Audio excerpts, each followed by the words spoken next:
Do you look in the mirror and sometimes feel you are just too old to date or find love? And maybe your body isn't what it used to be, and menopause has affected your energy and your body for that matter. And overall, you don't feel, well, sexy. So you find yourself playing it small or even hiding, and you even tell people that you love your life and that you don't need a man or a woman, that you're perfectly fine just the way it is. But deep down, you know that that's not really the case. That it's not that you need somebody, but boy, wouldn't it be nice to have love in your life and someone to share things with. And often I find that when you feel defeated or scared, it's easier to say, I'm good. But here's the thing, you are sexy, you are hot. And yes, that flirt you once were is still in there. I was just talking to somebody the other day and she's like, I was a total sexy vixen back in my 20s and I didn't even have to try so hard. Guys would just flock to me. And I said, she's still in there. We got to bring her out to play, but in a 2.0 way. And I know this to be true. I have taught an 85-year-old woman to sit at a bar and pick up a guy. I kid you not.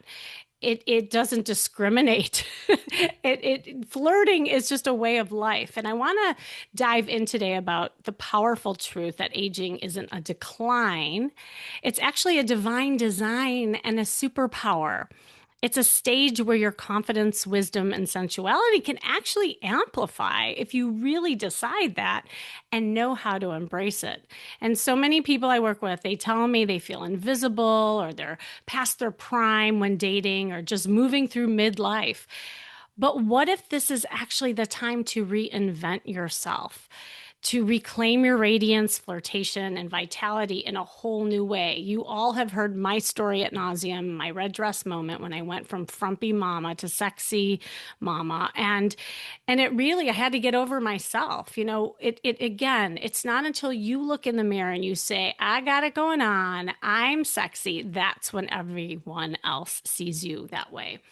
There was a woman who I remember working with, and like a lot of men and women, and she was in her late 50s, and she had been divorced, and she called me up, and she's like, Kimmy, I don't know where to start. I've not dated for 30 years. I was raising my kids. I've been working, and I have to say, I feel invisible. I don't like everywhere I go. I feel like men don't look at me anymore. And it's like the world has stopped seeing me.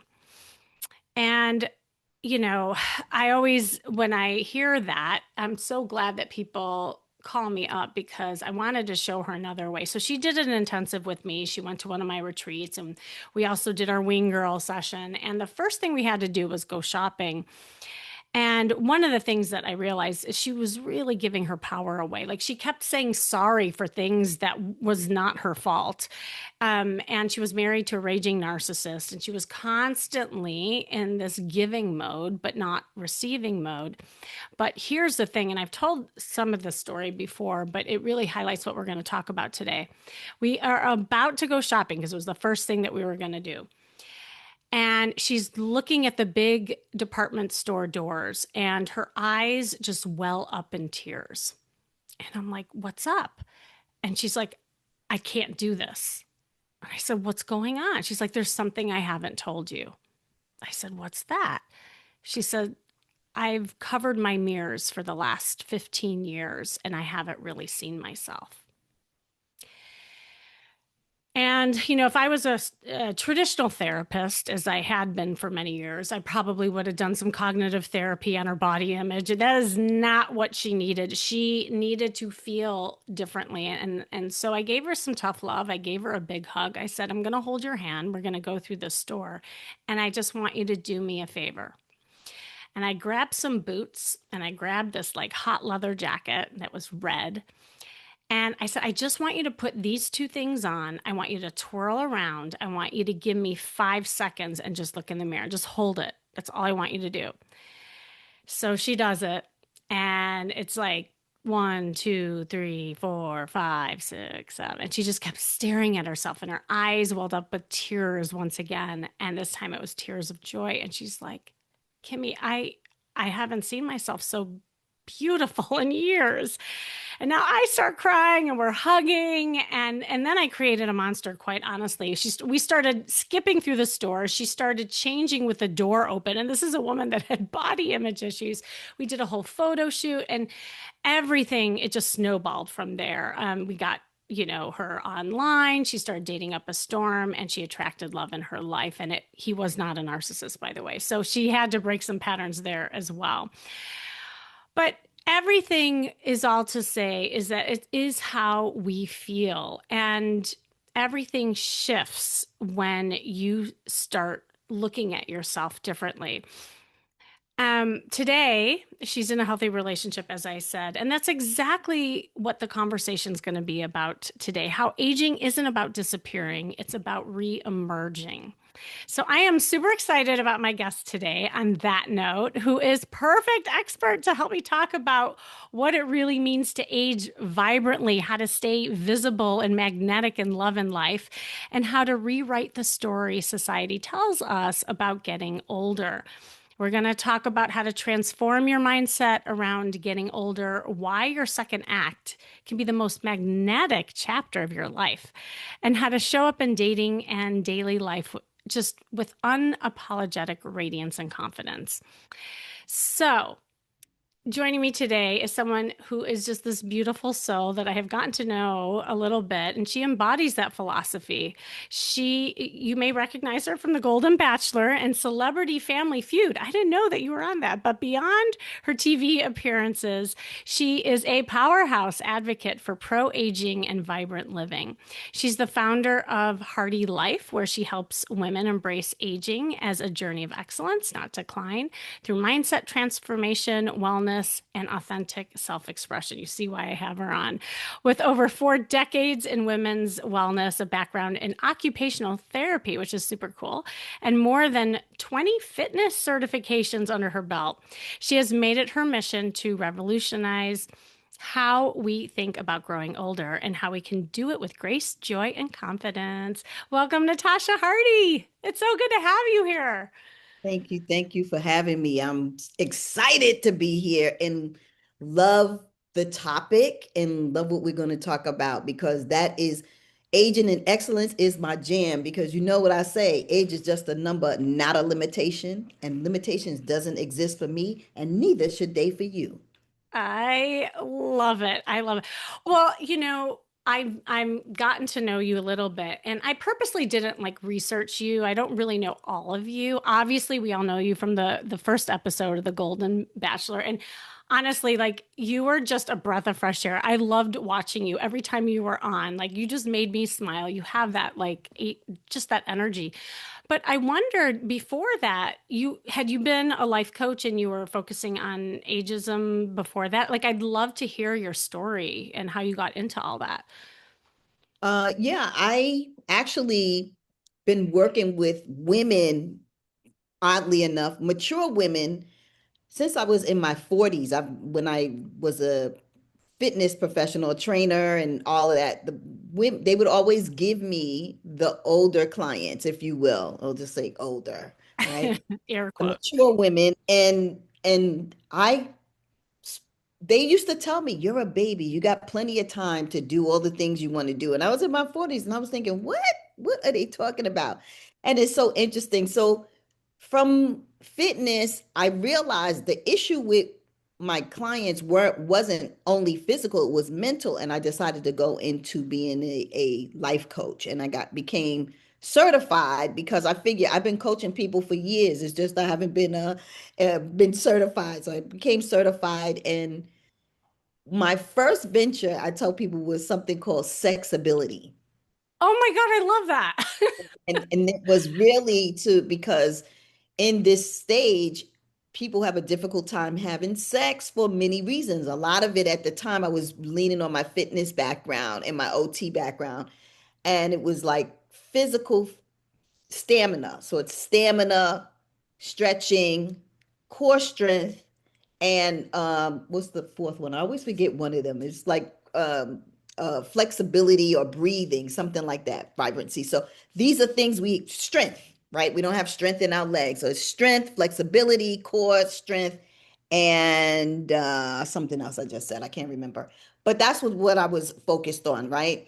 And at the time, people were saying, "Oh, you can't use the word sex online. You can't this." So sexability. So all my stuff was getting banned. So then I transitioned into menopause. So I was focused on menopause for, years. And we're talking about 2019, 2020. This stuff is on trend now, but I it was gonna say wasn't you were then. ahead of your time. Yeah. Everybody was saying, why are you talking about menopause? So then I kind of transitioned into midlife and I created a podcast, Let's Talk Midlife. And then they would tell me, why am I using the word midlife? And I just couldn't take it anymore. I said, you know what? I'm just going to do women over 50 and I'm not going to change it. So since 2018, I've been doing this focus, but even in my 40s, I was working with women in their 60s, in their 70s, in their 80s. And I have a client now who's I train a couple of times a week, and she's 91. And I've been training her for over 10 years, and I call her my age and excellence mentor. Ah! Oh my God, I love your terms. And she just retired last summer, a year ago, from her second career as a master storyteller. So, it's a process. And I like speaking with people who are, and they tell me now, people who are in their 80s or Hmm. 90s or even 70s, you're still young. You got plenty of time to do. They say that, and I take it in because if someone's 45, I tell them the same thing, or 40 or in their 30s, you got time. So it's relative. Time is relative. I think the biggest issue is something you said in your opening, which is society minimizes us and makes us invisible when we no longer are reproducing children. Hmm. However, what they don't amplify is coming into your 50s and your 40s, you're bringing four decades, 5 decades, and as you go on, 6 7 decades of life knowledge, wisdom, and expertise with you. And that can't be minimized. And I do believe that the powers that be know that that's when we are stepping into our power, but we don't understand we have the power. And we also have the economic power because women over 50 have a $15 trillion spending power. I didn't stutter, in this country. 19 trillion globally, but $15 trillion spending power in this country. And if we were to spread that word and everyone would know about, all of us would know about it, we can make serious moves by withholding that money and getting the attention and the focus we need, because companies only spend 5% of their advertising dollars on us, and we see it when we go to the stores because we're not represented in any of the photographs or the advertising. Yeah. Yeah. No, and I'm so glad that there's finally focus here and it gives me hope and especially with this thing called dating, that it's never too late. And obviously because I was wondering, since you've been doing this for a long time, how has that applied to your own life and ways of like dating later in life? Well, I'll tell you, I feel like I was definitely into dating, but when I became a single parent to my granddaughter at 54, all of that, I just shut all of that down. I live in New York City. I feel like, being responsible for a child and what it takes to be responsible for a child, and then trying to, if you will, assess, find the time to assess for another human being if they're the right person, should they be in your life. I just put it on pause, and I just didn't date. And I believe it was when I went on the show is I realized, wow, I hadn't dated in 5 6 years. And then I also realized I wasn't taught how to date. I don't even know how to date. And so I had to back it up and start getting my skill set, my tools for learning how to date. There's a whole assessment process and knowing what you want and what you desire.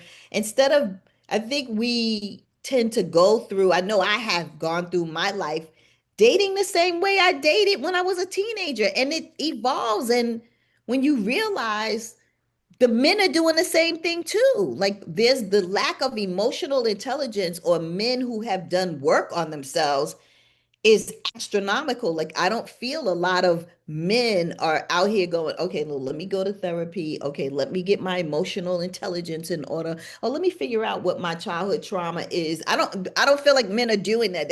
They're so cocky and they're so full of themselves that they feel like, I'm the bee's knees and I don't have to uh do all of that. And when I was on Bachelor in Paradise this summer, a lot of people online and my friends were saying, well, what happened with you and RJ? Why didn't you stay? Why didn't you pick him? And I said, because when I was talking to him, he never asked me anything about myself. And that was a huge Mm. red flag for me. He didn't ask me, well, if you were to walk up to him today and say, tell me something about Natasha, he couldn't tell you anything about me because he didn't ask. He didn't know I was a single parent to my granddaughter. He doesn't know I'm a life coach. He doesn't know that I've done fitness. He doesn't know anything about me because he didn't ask. Mm.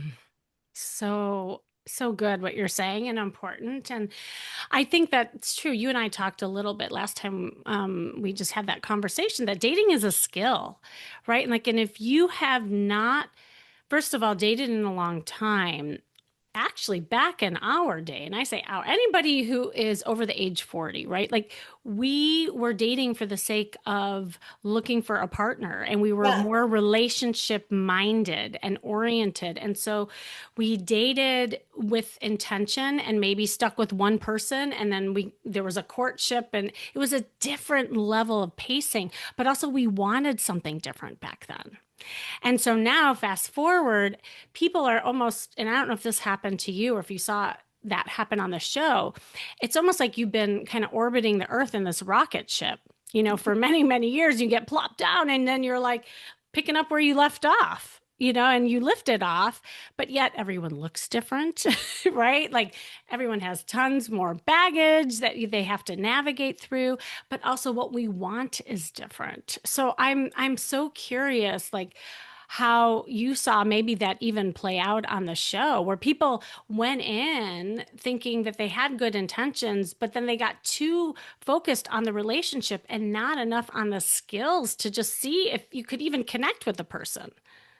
Yeah, I agree. I think that I feel like the women, most of the women are looking for a partner, but they're looking for relatability. I think I Yeah. feel like they're looking for relatability. And I find for me, I have set questions I ask, and those questions are character questions about character. Like, you know what I mean? I have some specific questions I ask. What is most important to you, or if you had enough money and time in your life, what would you do?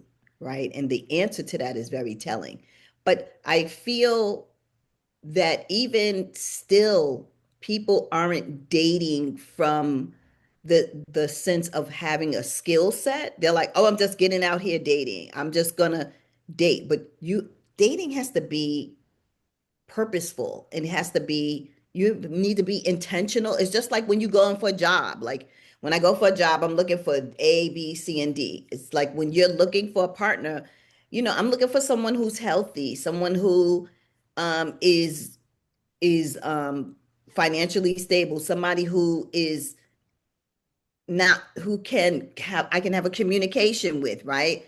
And I find that men in this stage, they're thinking, I don't have to, like, it's very peacockish. I don't have to work on myself. I'm a catch. I'm a catch no matter if I have diabetes, hypertension, cancer, you know what I'm saying? Like if I am like my health is poor, if I have a ism, if I have a addiction, if I don't.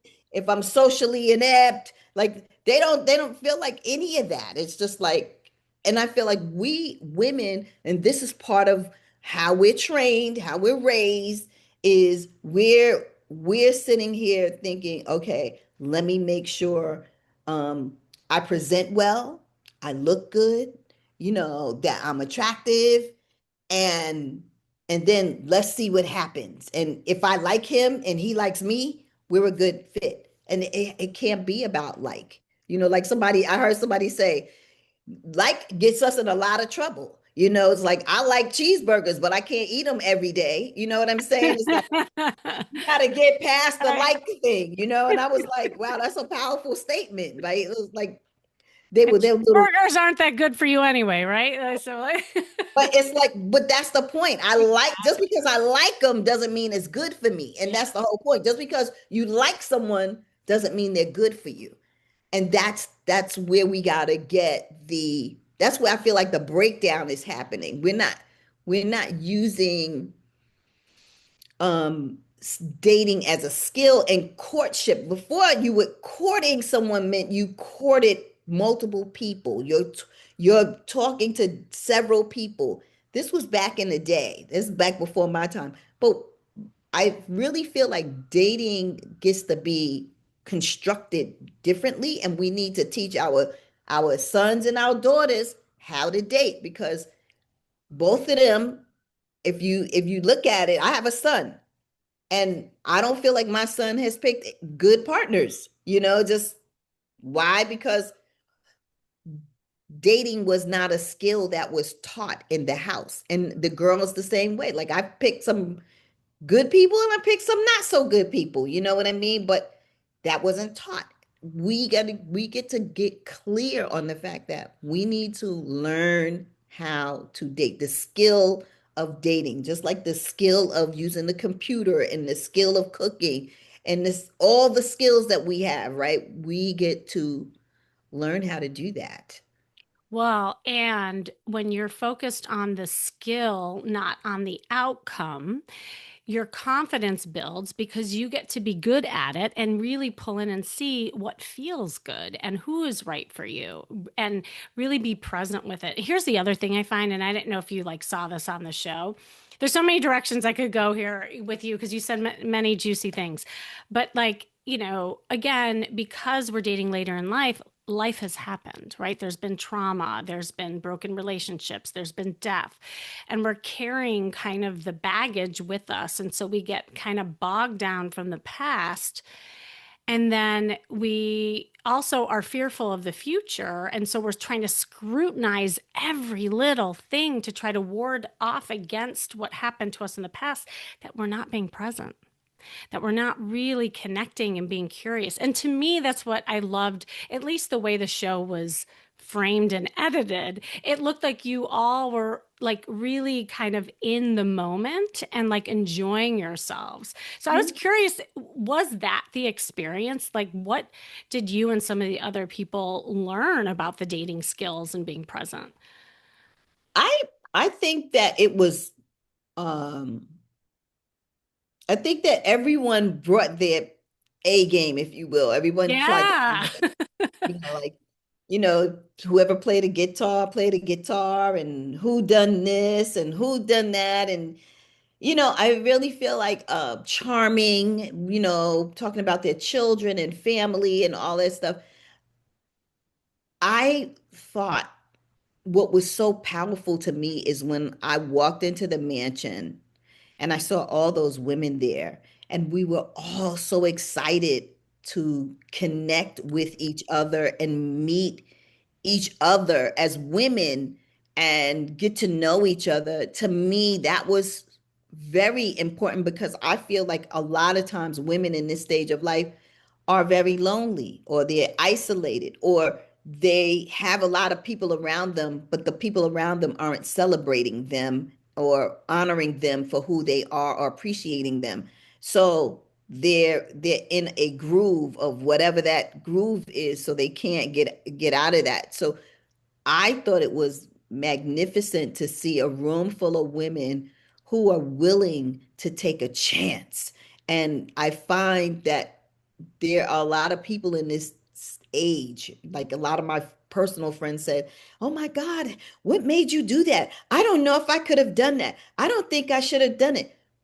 However, the flip side of it is maybe they may not have gone on TV or did a dating show or done reality TV, but I do know that it has inspired a lot of my friends and even, I guess, nationwide women to feel like, okay, well, I may not go on a dating show, but I'm going to go do this thing. Yeah. I'm going to go do that. Like it's not being able to take the opportunity to do whatever it is you want to do at this stage of life and not falling into the being old or taking a step to start dating. Yes. What this is all about. It's all about taking the steps and not listening to the people who are themselves are afraid, uh and that of the fear is from many different levels. Fear they're going to lose you, fear you're not available for them, fear you're not there to do the things you need to do, but you go and do what you do for yourself, because we only have one life to live and we got more days behind us than we do in front of us. So it's time to do that, whatever that is. If it's dating, going on dating apps, whether it's meeting new people, going to parties, going to joining organizations where you can meet people. I mean, there's so many ways to meet people, including online, but put yourself out there. Just put yourself out there. Amen. Like sing it Yeah. loud, sing it proud. That's exactly, and because I would get interviewed quite a bit in the first season on media about like what was happening, and a lot of people were, they had comments on different aspects, and I kept just saying exactly what you said. Look at the sexy confidence that has come out of everyone. It doesn't matter like who ends up with, Gary, or who does this or who does that. That's what I meant about being present. Like it really highlighted people having joy with one another and coming alive again. Like I heard several themes of that. And even in this season, I was Mhm. like, it feels so good to feel alive again, where people maybe have been dormant for a long time. And I love what you just said too. It's the joy moving forward and not like being bogged down and the past and the positivity that can, create. I have to go back to, because you said this a couple times about like the men versus the women, like as you see the difference of the aging. Um, do you find that, like maybe the men learned through the shows to be more in touch with their feelings, and it kind of brought forth some of the things that maybe they weren't even aware of? Because I know I see that, but I didn't know like in the show or in the shows, and you might know like behind the scenes stuff of that happening. I'm not really sure, because there's a real distinction between people who leave night one, the Right. first night, than someone who stays. Like I left in the second episode. So when you stay, there's a whole different you move into the mansion, you hang out with the people, you share a room with them, you eat with them, you bathe with them, like you're doing so many things together. And so people that may leave the first night don't have that camaraderie.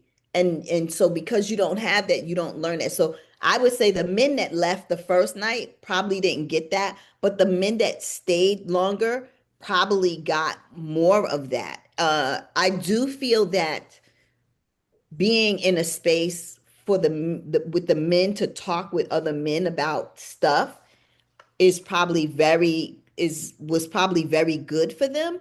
But I don't know if a lot of them have done the deep work. I don't know if they've gone deeper. They need to come to my retreat.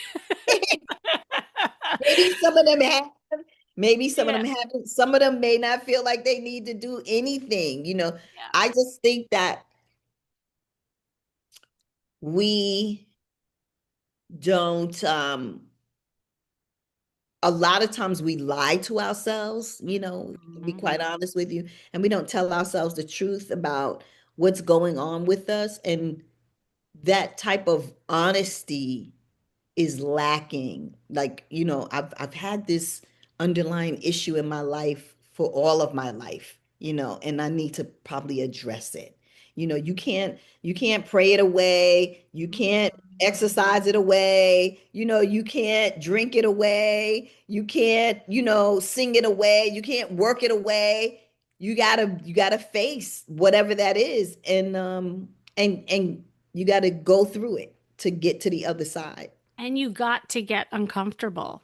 I mean, that's the thing. It's the only time we change. We don't change in a state of comfort. And that is to me, the definition of insanity, because you're just doing things that bring you the comfort, but that doesn't necessarily help you move the needle in the direction that you want to. So it is so true. And here's the thing that I find, and this is has to do with the generation differences, and it's exactly kind of the age thing, because I have sons, in their 20s, and it's funny because they don't know how to court. They don't that have that sense of like really earning each other almost. It's like they hang out and then they hook up. And then you're like boyfriend and girlfriend the next day.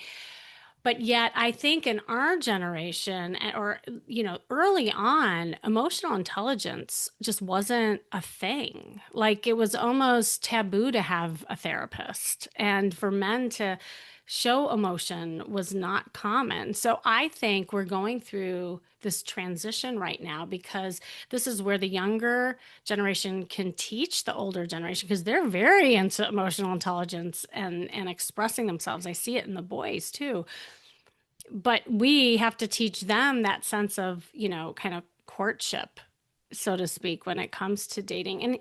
And I say, like, it's really dating yourself. It's Okay. really dating yourself. Like, did you, through the show, like that whole process, did you learn things about yourself? Yeah, I learned the number one thing I learned is I didn't know how to date. Yeah. I was like, you don't know how to date.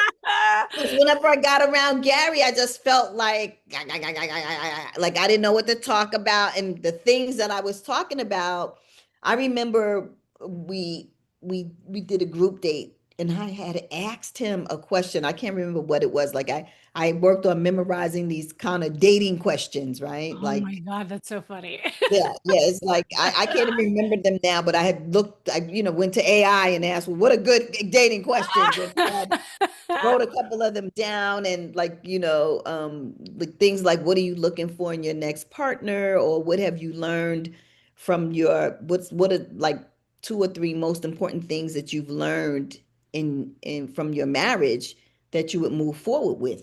And I remember, and I don't know what I asked him, but he said, wow, it was like he was really taken aback by my question. He was like, wow, you really asked some important questions here. Like it was like really like, whoa. And so that just let me know that, even on his end, he's not even doing the stuff, right? So I have to ask myself those questions too. What have I learned from my previous relationships? What is something, if I talk to my partners from previous times, like what was it that you Yeah. felt like how I showed up that really wasn't palatable to you. So I can learn for myself, like what is it that I can improve on, in other words. And even sometimes asking that to a former partner, they don't feel comfortable even answering that question, Hmm. telling me about myself because that type of honesty, they're not honest like that with themselves. So how can they be that honest with me about myself? Or maybe they haven't even don't even have the skill set to dig deep enough to say, what is it about her I don't like? Like, what is it? Maybe they just be like, I just don't feel like this will work. And it's not, and leave it at that instead of going deeper. Like, what is it about her? Because what it actually is, what's going on with me that I'm not, it is Yeah, it's a reflective question, right? it is. It's not just you, because as I've been learned in many of my workshops, the universe is always reflecting back to you who you are. So if you're noticing something in someone and it's so big, even though in you it could be this small, but it's this big and you need to work on it so you can get past it. you know? I love that. Well, and the fact that you're owning it, that's huge, right? Because I always say, and to me, that's where the empowerment comes in because you can't change other people. They're going to be who they are.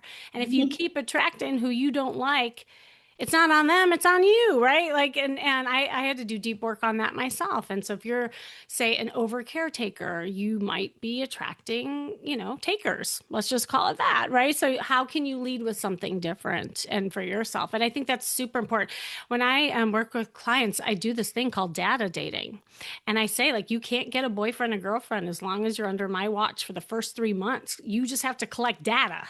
you know and with that, they people then are not so focused on, are you my boyfriend, are you my girlfriend? It's like, oh no, how am I showing up, and what can I do differently, and oh, this feels kind of good. And that's all you can do. To me, that's the empowerment too. So I love that you said that.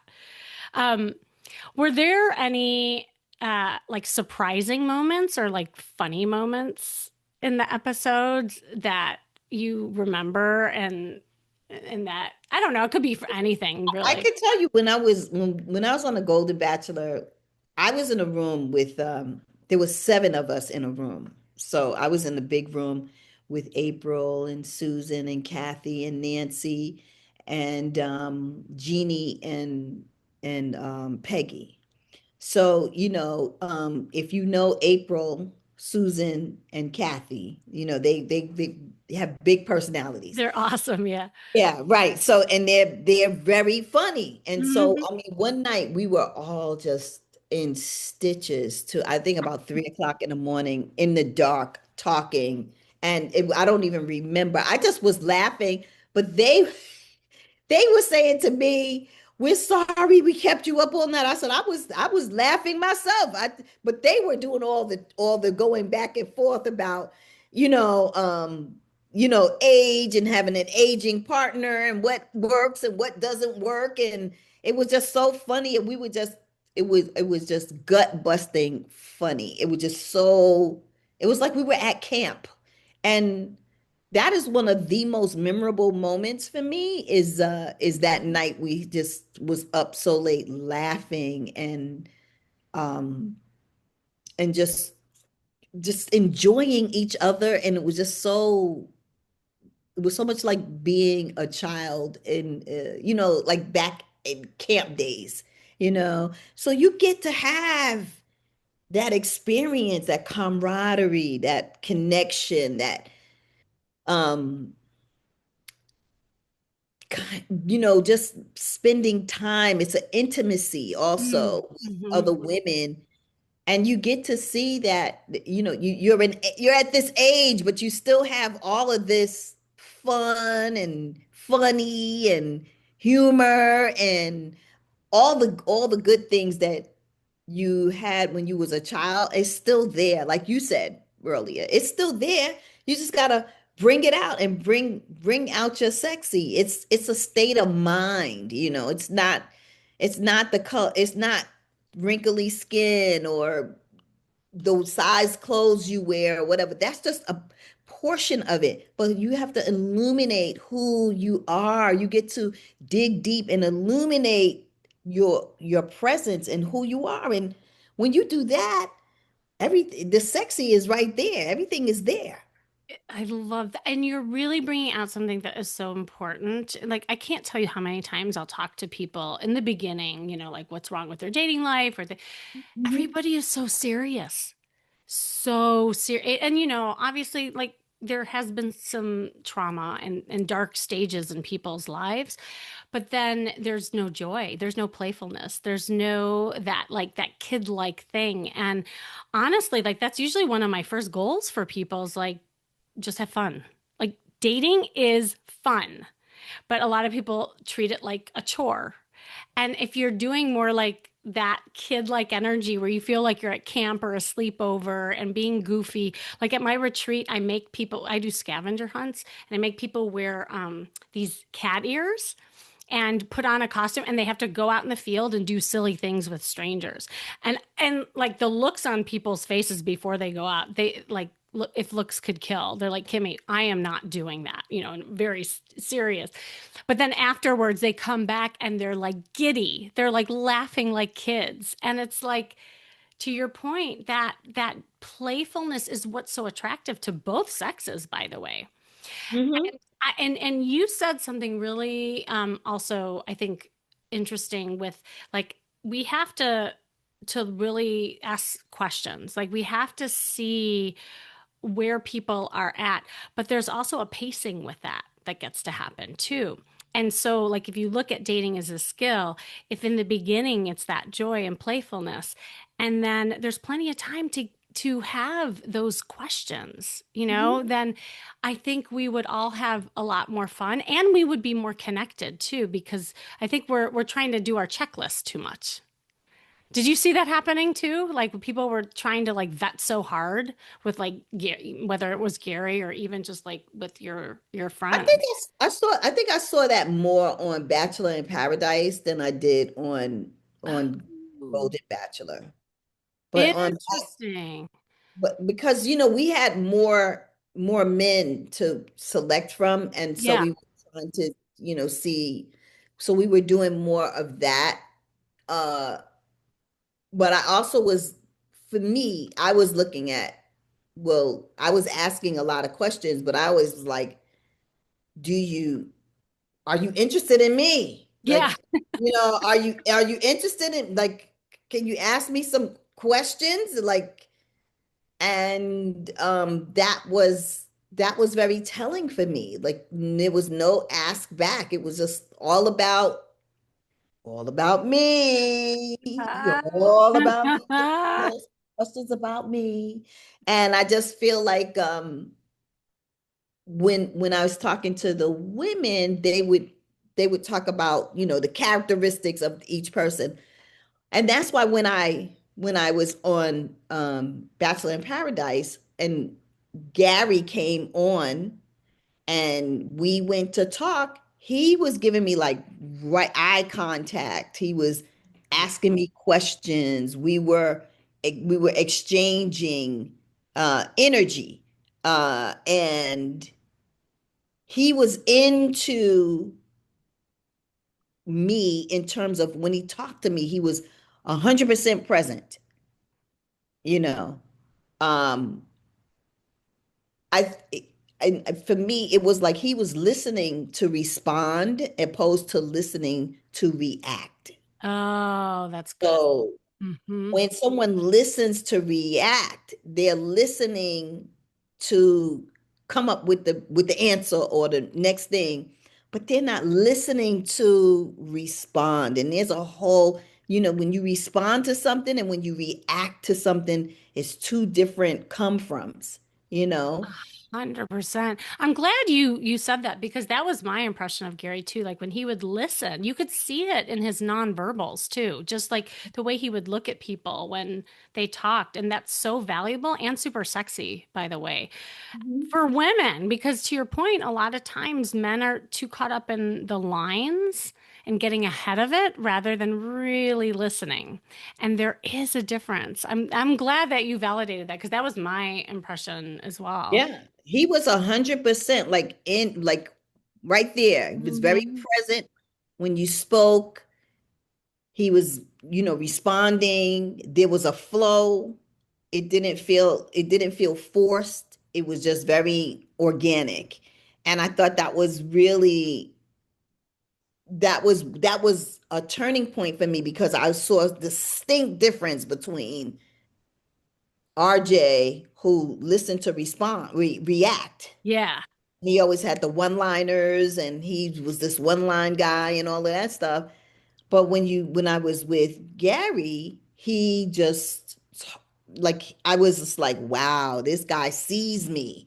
And that was very important to me, that he saw me. I was like, he sees me. Like, he sees me. And that was the deciding factor for me. And I remember somebody on social media said, why did you choose somebody who didn't choose you?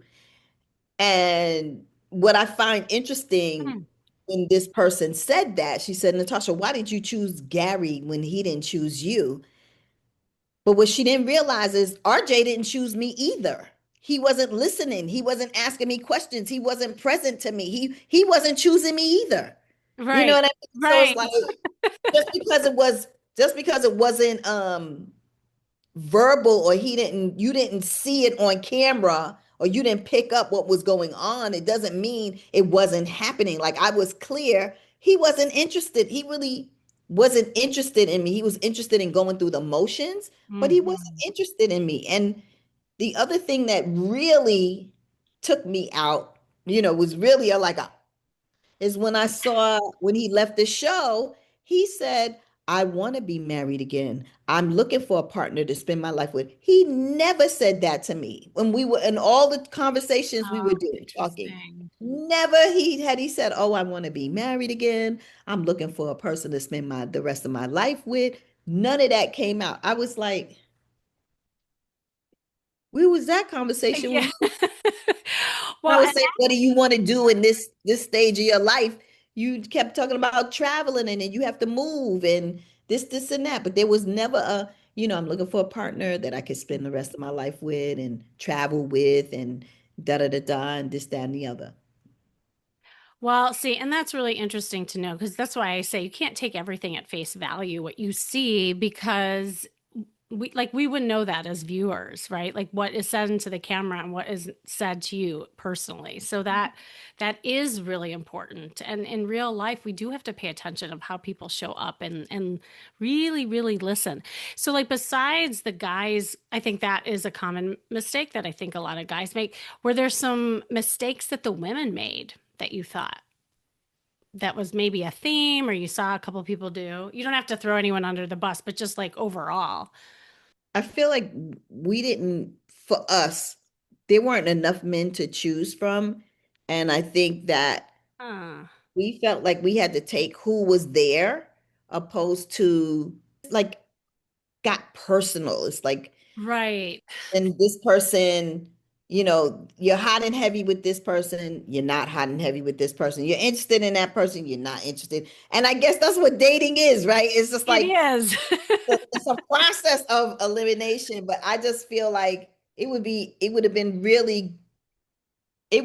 really great to um I think it would be really great for them to have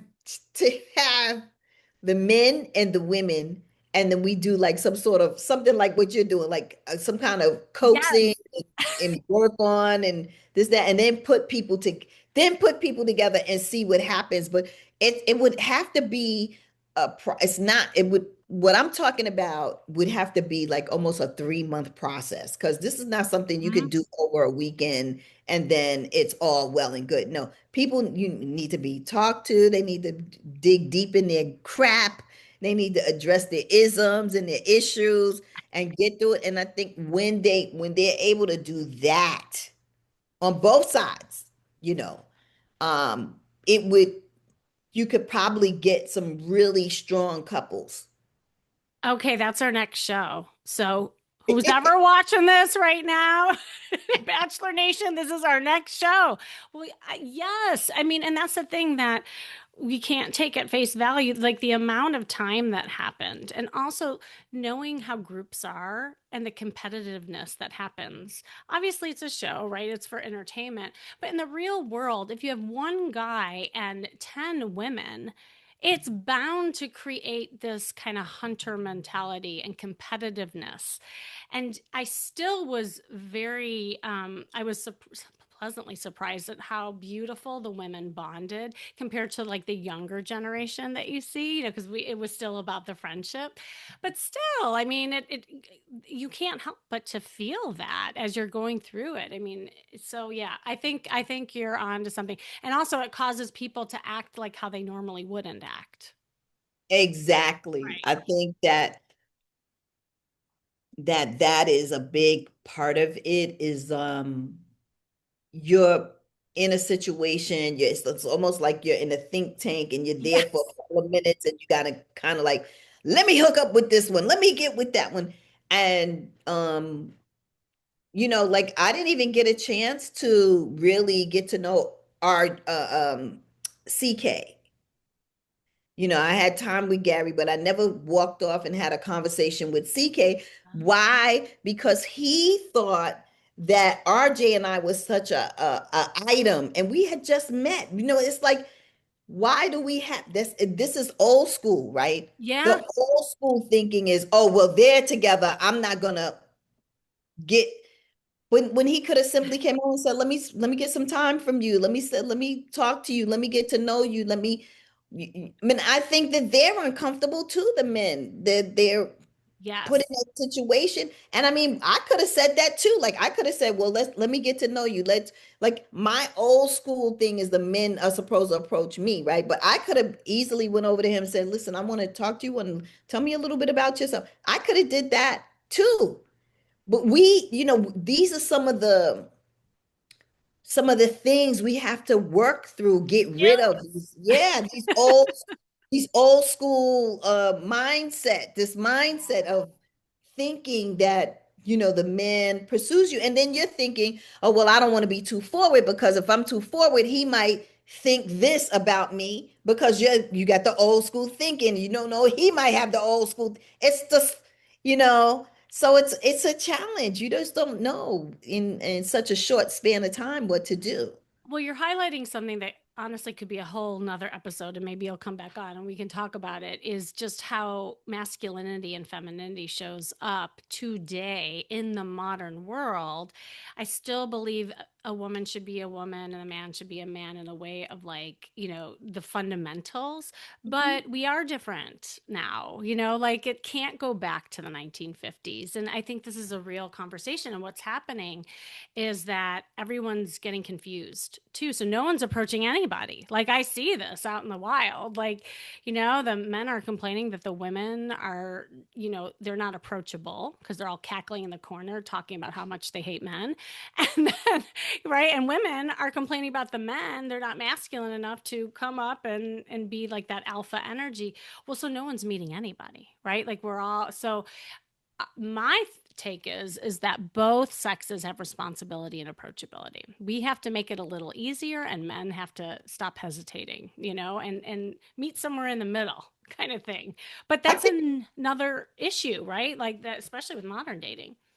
yeah, I think if women were put in a position, like, just let's just say this program comes to life, what I was talking to you about, and let's Yeah. just say they make the women be the one to go approach men. Women would see how difficult it is for men to come up and Yes. approach them. So it's a role reversal, right?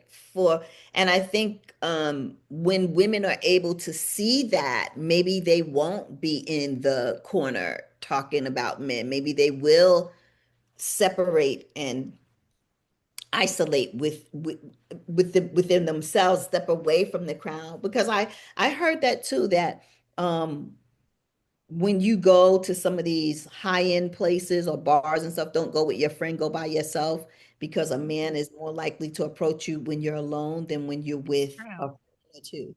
So it's like, and women are pack animals. We really are. We don't, we don't really do much without our friends, or we don't feel comfortable doing something without at least one person with us. And I think men get to understand that about women, that women are pack animals. We really are. We like to run in a pack, even if Yeah. it's two people. It's like, girl, come go with me to such and such and such, or girl, come go with me to the doctor because I'm going. Girl, come go with me to the dentist, 'cause I'm going. Girl, come go with me to this movie. I'm gonna go to this party. Or that's how we do. Yeah, it's true. And men are for the most part hunters, and they go by themselves yeah. And so, oh my gosh. Okay, so this relates to my last question. I was looking at the time. I'm like, "Oh my god, I could go on and on with you." What's next for you? Maybe that could be your next homework assignment, sitting at a bar by yourself. I'm going to challenge you, and then you're going to come back on and tell me what happened. Up for that But this challenge. is something that I give my clients all the time. And I think, to your point, because I know, like, aren't you in the kind of a transition period right now where you're going to like Yeah, focus yeah. on it? I had actually, a friend of mine from high school and I were supposed to be doing this Very same thing. Pack talking about pack animals. But she's now dating someone. So I'm now gonna venture and do this on my I'll do it. I'll do it. But what's next for me is my women over 50 community that I'm launching next month, Oh, where women come together in a safe space where they can talk about the challenges they're having.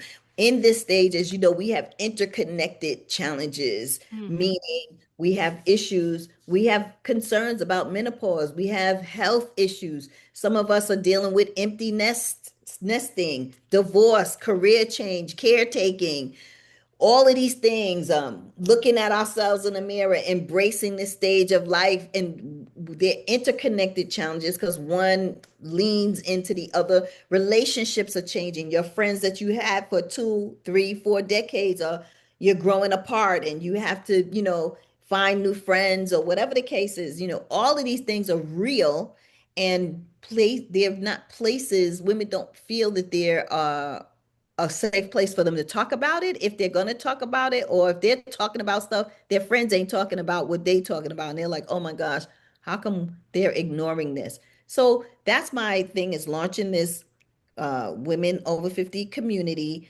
because we get to be together and resolve. We're going to meet, we're going to coach on these issues, and then we'll also coach once a month on a hot seat. And my goal is to make a library of topics women can go to, which will be anything from fitness to recipes to healthy eating to managing grief, managing relationships, saying no, setting boundaries, like taking off the cape and burning it. So We're creating a new one, a new sparkly one. right, right. And challenging yourself to go on these dates or places that you always wanted to go, and do things you always wanted to do that you haven't done. Oh my gosh. Well, I love it. I'm going to keep following you and supporting you. So you please let me know. And how can people find you in your program, and what's the best way of getting in touch with you? And then also just kind of some final words of wisdom. Yeah, you can find me at Hardee Life. My last name is Hardee Life, on Instagram, TikTok, and on YouTube. So that's where you can find me, Hardee Life, because you deserve a Hardee life. And um, that's how people can contact me. And you can also email me, info@hardylife.com. Um, and my words of wisdom is very simple. Just believe in yourself. Hmm. Count on yourself to be the best version of you.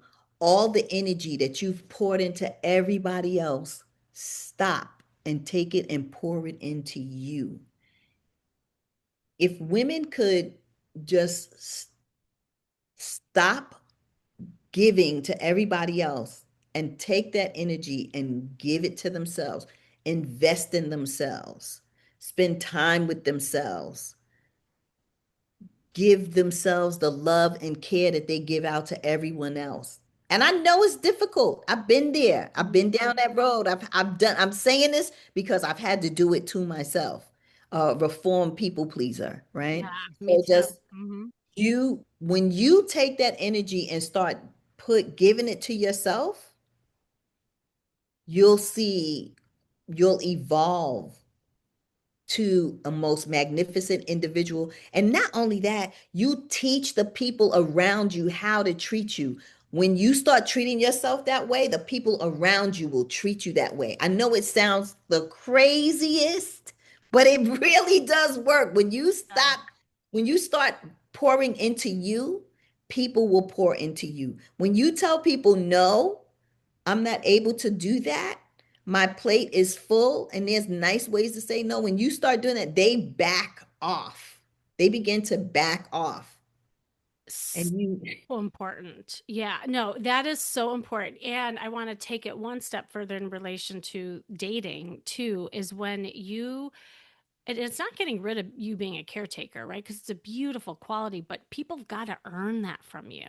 But and that's why saying no to the things you don't want to do and saying yes to the things that you do want to do is so important, because then you get to see who shows up. And I find is when, like, because I think women in particular, although I actually work with a lot of men who are overgivers too, is when you do like kind of almost get a little more selfish, I call it, and demand more for yourself. You actually attract a more reciprocal relationship and not a lopsided one. So that what you just said is so crucial. yes, and the other thing people need to remember is when you say yes to someone else, you're saying no to you about something. Beautiful. Natascha Hardee, I adore you. I feel like we're sisters.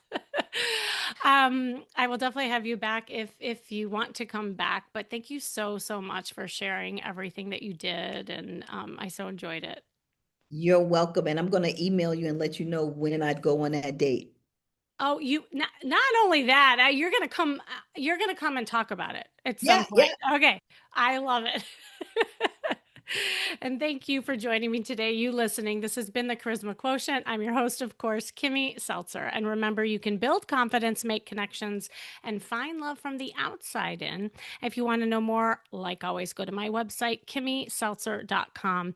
And if today's episode lit a little spark in you and you're ready to experience that kind of transformation in real life, join me at my upcoming intimate co-ed Golden Bachelor retreat. I'm actually even calling it the Golden Bachelor retreat. It's November 7th through 9th. It's coming up pretty soon in Southern California. And it's a real life version of everything we kind of talked about. I do have a couple spots left. So if you are interested, definitely get in contact me. Just go to askkimmy.com and inquire within, and we can see if it's a good fit. So remember, as always, I end the podcast this way.